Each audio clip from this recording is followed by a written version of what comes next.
Good evening. This is Professor Rush once again with part 2 of the history of Judaism. Now, as I mentioned in the previous presentation, Abraham was an absolute scoundrel. There's no other way of painting him. This may simply be a literary device to make him human, to make him real. I'm not quite sure.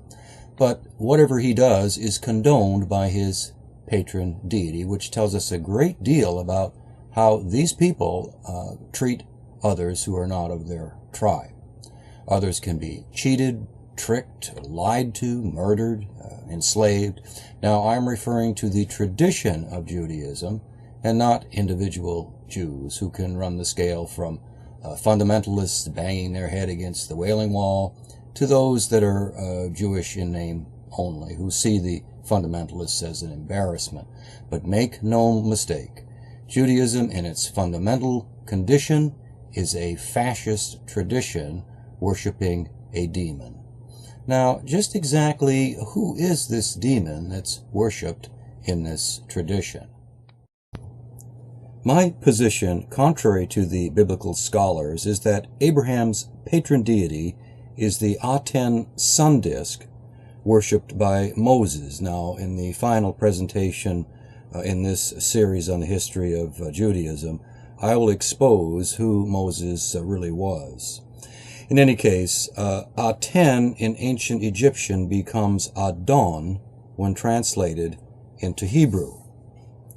The term Yahweh, often used as a reference for this deity, was only given to Moses as the Tetragrammaton, or the four letters YHWH. This, in my opinion, is the veiled connection to the Egyptian plant god Yuhikek, which is related to the word Yukeb, meaning to shine. Yuhikek, when translated into Hebrew, comes very close to Yahweh. This is not El, the ancient Sumerian deity, as many scholars believe.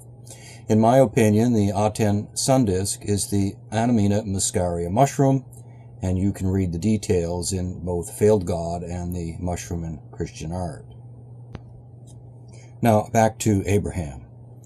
Abraham, who, according to the unreliable biblical scholars, dates to around 1800 BCE, pimped his wife to Pharaoh in exchange for considerable wealth, and then did the same to another king once he left Egypt. Through this lie that his wife was his sister, actually, she was his half-sister, but his wife nonetheless, and that's the point, Pharaoh is punished by Abraham's patron deity, a punishment undeserved, by the way, suggesting how special the Jews are, at least in their eyes. Now, was Abraham a real person? The History Channel, or should I say the Pseudo-History Channel, seems to think so. He is referenced as such in history books and certainly is considered to be an historical figure by rabbis and biblical scholars. However, there is no credible historical visibility for Abraham.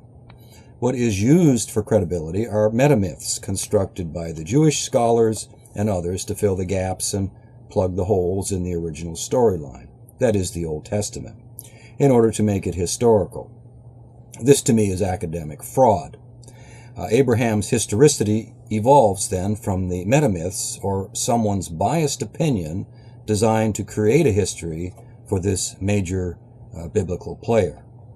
It is of interest that Gilgamesh, Marduk, and Adapa, mentioned in the stories coming from ancient Sumer, are not given historical credibility, nor are or Ones and many, many others. Why not? It is because they're not important to the Jewish storyline.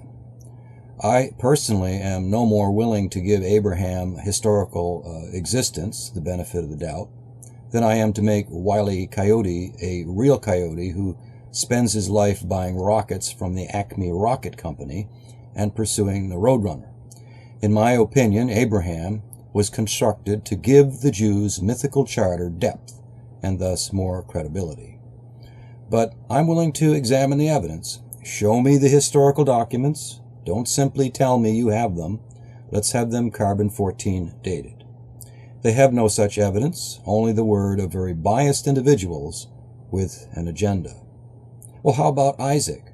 Again, no historical visibility, but likewise a scoundrel who was born when Abraham was 99 and Sarah was around 90. What are the chances of this happening? Of course, their deity can do as he pleases, but from a physiological, scientific standpoint, this is highly unlikely. Moreover, the life expectancy of the average person during that time period, that is 800 BCE, was around 35 for men and perhaps 30 for women. And isn't it interesting that all the patriarchs lived such long lives? Well, again, this is a literary device suggesting once again the importance of these people over all others. Why does God, who creates heaven and earth and all there is, have special people? Again, Yahweh is a demon. And another issue regarding Abraham. His patron deity, again a demon, required that Abraham mutilate himself, that is, remove the foreskin of his penis, representing a commitment to this deity. Now, only a demon would require such an act. Now, at least you think I'm picking on the Jews. In Christianity, there are actually two gods. God the Father, likewise a demon, and the deity promoted certainly by the fundamentalists like the Mormons, Jehovah's Witnesses, and Seventh-day Adventists. And then there's Jesus, who is anything but a demon. The fundamental Christians prefer the demon father because it allows them to maintain a patriarchal system that suppresses woman's rights. It allows them to engage in shunning. It allows them to demand money and to dictate a person's life in the name of their demon. Allah in the Islamic tradition is likewise a demon. But Allah is not who most people think he is, and he's certainly not the same demon as worshipped by the Jews. I'll have a great deal to say about Islam in a future presentation. Now back to Abraham and ritual mutilation. Where did this idea of circumcision come from? This mutilation certainly does not have any health benefits and preventing disease as recently promoted by Dr. Oz, and he should be ashamed of himself on that matter. If removing body parts prevented disease, then that's the cure for breast cancer. All women should have their breasts removed. And what about testicular cancer? To prevent that, young men should have their testicles removed. How about skin cancer? Simply remove the skin. Actually, as long as I've gone down this road to prevent disease, simply kill the person at birth. Now, getting back to reality, this act of ritual mutilation, circumcision, was borrowed from the ancient Egyptians. Now, not all Egyptian males were circumcised, only the male children of Pharaoh and the sons of the priests. Its significance comes from the observation that snakes shed their skins and are reborn, thus increasing their chances of resurrection in their promised land, the field of reeds. This mutilation, as practiced by modern Jews, was simply a way of emulating the Egyptian priests. Why start at the bottom? Ritual circumcision in this day and age is a form of child abuse, but allowed because of religious freedom. Judaism, by the way, is not a religion, regardless of the nice checklists supplied by sociologists and anthropologists, but instead a political system designed to tell people what to wear, what to eat, who to hang out with, when to pray, how to pray, who to vote for, who to kill, and so on. Where is the religion? And how do you define religion in the first place?